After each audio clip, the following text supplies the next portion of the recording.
Daya tarik kota Palembang sebagai kota internasional secara tidak langsung juga berpengaruh pada meningkatnya minat warga negara asing untuk memasuki kota Palembang. Bahkan hingga pertengahan tahun 2019 ini, setidaknya 268 orang WNA tercatat menetap di kota Palembang dengan berbagai kegiatan, mulai dari pekerjaan, pendidikan maupun pariwisata. Tingginya minat WNA memasuki kota Palembang juga berpengaruh pada meningkatnya penyalahgunaan izin tinggal para WNA.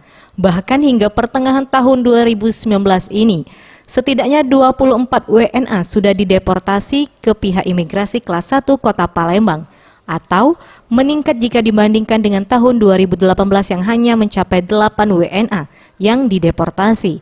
Hal ini dijelaskan Kepala Seksi Inteligensi dan Penindakan Keimigrasian Kantor Imigrasi Kelas 1 Kota Palembang oleh Raja Ulul Azmi.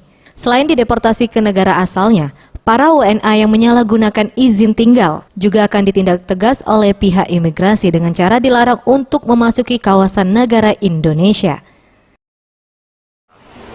Deportasi tadi sekitar 24 orang. Itu alasannya mungkin kenapa, Pak?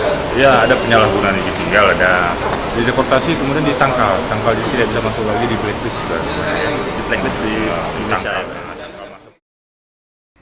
Tim Liputan Sriwijaya TV.